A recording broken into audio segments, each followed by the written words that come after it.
Let the world hear his word. என் பிதாவின் வீட்டில் அநேக வாசஸ்தலங்கள் உண்டு.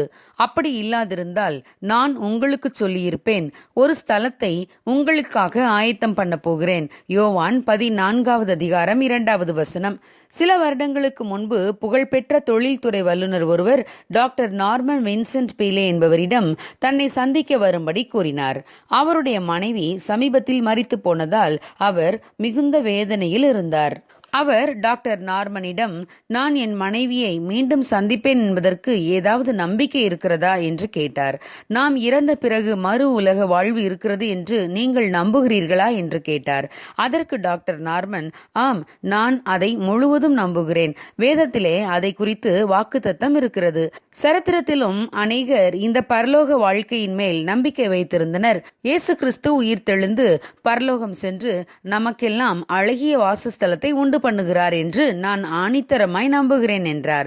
இதை கேட்ட அந்த தொழில்துறை வல்லுநர், இதற்கு அறிவியல் பூர்வமான ஆதாரம் ஏதாவது இருக்கிறதா என்று கேட்டார். அதற்கு டாக்டர் நார்மன், ஆம் இருக்கிறது, நான் அதை கூறுகிறேன் கேளுங்கள் என்று தான் ஒருமுறை தாமஸ் ஆல்வா எடிசன் இறந்த பின்பு அவர் மனைவியை சந்தித்த போது நடந்த உரையாடலை பற்றி கூறினார். டாக்டர் நார்மன் தாமஸ் ஆல்வா எடிசனின் மனைவியிடம், உங்கள் கணவனை பற்றி எனக்கு சொல்லுங்கள், அவர் எத்தகைய மனநிலை உள்ளவர் என்று கேட்டார்.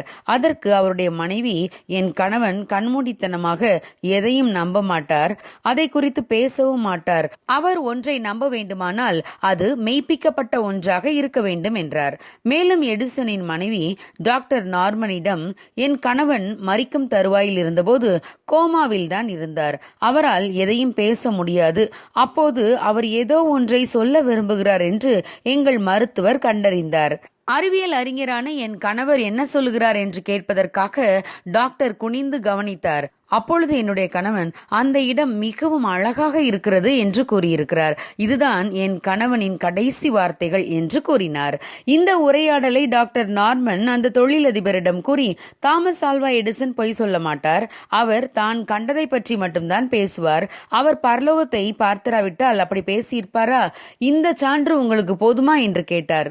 அதற்கு அந்த தொழிலதிபர், ஆம், என் மனைவி இருக்கும் பரலோக காட்சியைத்தான் அவர் பார்த்திருக்கிறார், நானும் நிச்சயமாக அங்கு சென்று என் மனைவியை காண்பேன் என்றார். ஆம் பிரியமானவர்களே, பரலோக ராஜ்யத்தில் எண்ணற்ற வாசஸ்தலங்களை இயேசு கிறிஸ்து உண்டு பண்ணி வைத்திருக்கிறார். தம்மோடு நாமும் வாழும்படி அவர் மீண்டும் 2ஆம் முறை வந்து நம்மை தம்மோடு அழைத்து செல்வார். அந்த பரலோக ராஜ்யம் வார்த்தைகளால் வர்ணிக்க முடியாத அழகும் இன்பமும் நிறைந்த நாடு. அங்கு தீட்டும் அருவருப்பும் உள்ளதொன்றும் பிரவேசிக்க முடியாது. அங்கே விளக்கு தேவையில்லை, தேவனாகிய கர்த்தரே அதற்கு நித்திய வெளிச்சமாயிருப்பார். நகரத்தின் வீதியெல்லாம் சுத்த பொன்னால் ஆனது. ஆட்டுக்குட்டியானவரின் இரத்தத்தினால் தங்கள் வஸ்திரங்களை தோய்த்து வெளுத்தவர்கள் அங்கே காணப்படுவார்கள் என்று பரலோக ராஜ்யத்தை குறித்தவைகளை நாம் வெளிப்படுத்தின விசேஷத்திலே வாசிக்கிறோம். ஆம் பிரியமானவர்களே, நாமும் அந்த அழகான பரலோக ராஜ்யத்தில் பிரவேசிக்க வேண்டுமானால் இயேசு கிறிஸ்து காண்பித்த பாதையில் நாமும் நடக்க வேண்டும். அப்பொழுது இயேசு மீண்டும் இவ்வுலகத்தில் வரும்போது தம்முடையவர்களாய் வாழ்ந்தவர்களை தம்மோடு அழைத்து செல்வார். ஆகவே அவரை சந்திக்க ஆயத்தப்படுவோம். God bless you. Have a blessed day.